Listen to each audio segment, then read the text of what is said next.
Kochi metro ഇന്ന് രാജ്യത്തിൻ്റെ അഭിമാനകരമായ പദ്ധതിയായി മാറിക്കഴിഞ്ഞിരിക്കുന്നുവെന്നും പ്രവർത്തന ലാഭമുണ്ടാക്കുന്ന ഒരു സ്ഥാപനമായി കൊച്ചി മെട്രോയ്ക്ക് മാറാൻ കഴിഞ്ഞത് അഭിമാനകരമാണെന്നും വ്യവസായ നിയമവകുപ്പ് മന്ത്രി പി രാജീവ് പറഞ്ഞു.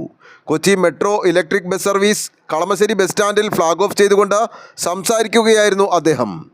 ലോകത്ത് ഒരിടത്തും മെട്രോ സാമ്പത്തികമായി ലാഭത്തിൽ ഓടുന്നില്ല. എന്നാൽ മറ്റു പല ഘടകങ്ങളും പരിഗണിക്കുമ്പോഴാണ് ഇത്തരം പദ്ധതികൾ ലാഭത്തിലാണെന്ന് പറയാൻ കഴിയുക. ഇത്തരം സേവന പദ്ധതികൾ പ്രവർത്തിക്കുമ്പോൾ ഉൽപ്പാദനക്ഷമത കൂടും, മലിനീകരണം കുറയും, കാര്യക്ഷമത വർദ്ധിക്കും. ഇങ്ങനെയുള്ള സാമൂഹ്യ ഘടകങ്ങൾ പരിഗണിക്കുമ്പോഴാണ് സമൂഹത്തിന് ഒരു പദ്ധതി ലാഭകരമാണ് എന്ന് കണക്കാക്കുന്നതെന്നും മന്ത്രി പി രാജീവ് ചൂണ്ടിക്കാട്ടി. മെട്രോയുടെ തുടക്കത്തിൽ പാർക്കിങ്ങിനുള്ള സ്ഥലം വേണ്ടത്ര ഏറ്റെടുക്കാൻ കഴിഞ്ഞിരുന്നില്ല. ആ പോരായ്മ പരിഹരിക്കാനാണ് ഇപ്പോൾ കണക്ടിവിറ്റി സംവിധാനത്തിന് കൊച്ചി മെട്രോ നേതൃത്വം നൽകുന്നത്. വാട്ടർ മെട്രോ ഇപ്പോൾ ദേശീയ തലത്തിൽ തുടങ്ങാൻ പോവുകയാണ് എന്നത് കേരളത്തിന് അഭിമാനിക്കാവുന്ന കാര്യമാണെന്നും അദ്ദേഹം പറഞ്ഞു.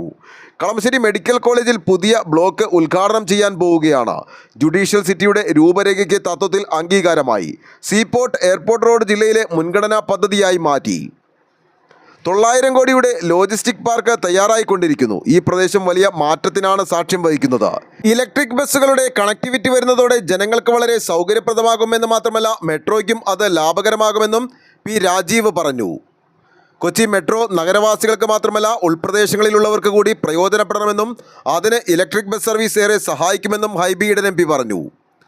MLA മാരായ K N Unnikrishnan, Anwar Sadath, Kalamassery municipal chairperson Seema Kannan, councillor Jamal Manakkadan, Kochi metro rail limited managing director Loknath Behera, urban transport additional general manager Gokul TG, രാഷ്ട്രീയ സാമൂഹ്യ രംഗത്തെ പ്രമുഖർ തുടങ്ങിയവർ സംസാരിച്ചു. ഫ്ലാഗ് ഓഫിന് ശേഷം മന്ത്രി P Rajeev, Hibi Eden MP, MLA മാർ തുടങ്ങിയവർ ഇലക്ട്രിക് ബസ്സിൽ കളമശ്ശേരി മെട്രോ സ്റ്റേഷൻ വരെ യാത്ര ചെയ്തു. വ്യാഴാഴ്ച രാവിലെ മുതൽ ആലുവ എയർപോർട്ട് റൂട്ടിലും കളമശ്ശേരി റൂട്ടിലും സർവീസ് ലഭ്യമായിരിക്കും. തുടർന്ന് ഘട്ടം ഘട്ടമായി മറ്റു റൂട്ടുകളിലും സർവീസ് ആരംഭിക്കും. ഇലക്ട്രിക് ബസിൻ്റെ ചാർജിംഗ്, ഓപ്പറേഷണൽ, ഷെഡ്യൂളിംഗ്, സാങ്കേതിക സഹായം എന്നിവ GIC ആണ് നൽകുന്നത്. ടിക്കറ്റിംഗ് സൊല്യൂഷൻ സേവനം Axis Bank, Grand Lady Private Limited എന്നിവ നൽകുന്നു. Aluva international airport, Kalamassery medical college, high court MG road circular, Kadavanthra KP Vallon road circular, Kakkanad water metro, info park, Kinfra park, collectorate എന്നീ റൂട്ടുകളിലാണ് തുടക്കത്തിൽ ഇലക്ട്രിക് ബസ് സർവീസുകൾ ആരംഭിക്കുന്നത്. News desk, Kalamassery.